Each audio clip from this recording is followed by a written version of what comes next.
Dari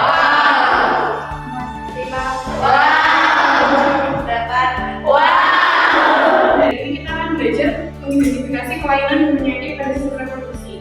Kemarin kita sudah bahas sesuatu beberapa minggu ini tentang sistem reproduksi, mulai dari organ-organnya, terus bagaimana ada menstruasi, kelahiran, kehamilan. Ini terakhir kita akan belajar tentang kelainan dan penyakit pada sistem reproduksi. Terus juga kita akan belajar bagaimana pentingnya merawat dan menjaga organ reproduksi kita.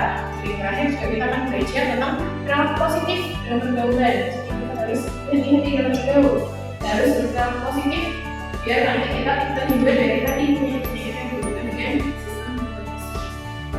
Nah sekarang ini pertanyaan bebas, silahkan nanti diisi di kelas lain. Mengapa kita harus mempelajari kelainan dan penyakit pada sistem reproduksi? Menurut kalian kenapa alasannya? Silahkan diisi.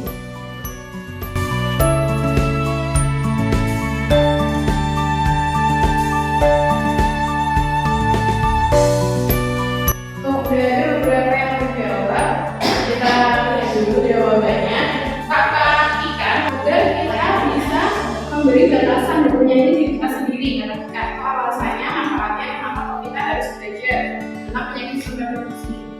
Kata Nabila, untuk menghindari penyakit pada sistem reproduksi dan menambah wawasan. Oke, good. Kata Satya agar mengetahui cara mencegah penyakit pada sistem reproduksi. Itu juga alasan yang bagus. Kata Ninis mengetahui apa saja kelainan dan penyakit bisa menghindarinya. Oke, betul. Naila, untuk menjaga kesehatan dan kebersihan organ reproduksi, mengetahui apa saja kelainan dan penyakit pada sistem reproduksi. Oke, kata Fazra, supaya bisa lebih menjaga kesehatan dengan benar dan menghindari reproduksi. Nah, apakah sistem reproduksi juga bisa mengalami kelainan dan terkena penyakit? Kita semua setuju bisa ya? Bisa. Nah, sekarang kita pengen tahu kemampuan pengetahuan awal kalian. Apa saja kelainan atau penyakit sistem reproduksi yang kalian ketahui? Ya, sebelum kita pelajari lebih lanjut, silahkan dituliskan kira-kira apa kelainan dan penyakit sistem reproduksi yang kalian tahu.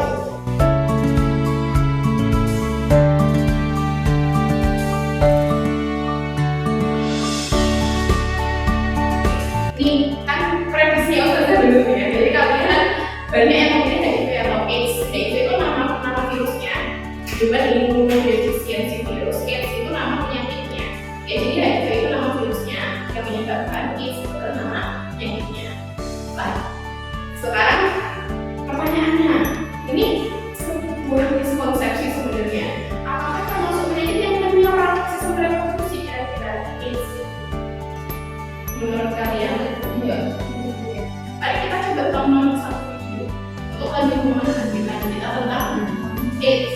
Immunodeficiency virus yang menyerang saluran dalam tubuh atau limfosit yang mengakibatkan kerugian kekebalan imun sistem. Di Indonesia sendiri pertama kali HIV/AIDS ditemukan di Provinsi Bali tahun 1987 dan dalam kurun waktu yang cukup panjang 3 tahun. Ini yang mau kita bahas lebih lanjut ya. Tapi tadi dari video yang sudah kalian lihat, kira-kira dari sini kalian pasti kan beranggapan bahwa AIDS itu adalah penyakit yang menyerang sistem reproduksi. Ya, berarti menyerang apa? Betul sekali, AIDS itu adalah penyakit yang menyerang sistem kekebalan tubuh atau sistem imun yang akan kita pelajari di bab terakhir nanti. Nah, tapi kenapa kok AIDS itu tuh sering dikategorikan sebagai penyakit seksual gitu? Jadi biasanya kan dia masuknya ke penyakit menular seksual, bukan penyakit yang menyerang sistem reproduksi, tapi penyakit menular seksual. Kenapa kira-kira? Jadi karena penularannya itu bisa dilakukan dengan tadi hubungan seksual. Jadi dia bukan penyakit yang menyerang sistem reproduksi, bukan, tapi dia penyakit menular seksual. Jadi di hari ini kita akan belajar penyakit lain selain AIDS yang memang dia benar-benar menyerang sistem reproduksi. Silakan diperhatikan petunjuk kerjanya dan juga misalnya kalian tidak menemukan jawaban di artikelnya, bebas memakai inatan untuk mencari jawabannya di internet. Ya, silakan bisa dikerjakan. Waktunya 20 menit ya, jangan lama-lama. Terus nanti dari sini kan kalian mempresentasikan di depan kelas. Silakan kalian boleh sekreatif mungkin, saya akan mencari gambar yang nanti mau ditampilkan, atau saya cari video yang mau ditampilkan, atau misalnya bikin apa yang menarik dan disampaikan ke teman-teman, silahkan dikerjakan 20 menit dari kita. Jangan lupa Atun tugasnya apa? Menulis, berarti Atun menulis terus latihan. Jadi bagi tugas ya, jangan bagi tugas. Saatnya membaca sama mencari videonya ya, atau mencari referensi untuk ditampilkan.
Masih banyak lagi teknik lainnya yang belum kita bahas dari ini.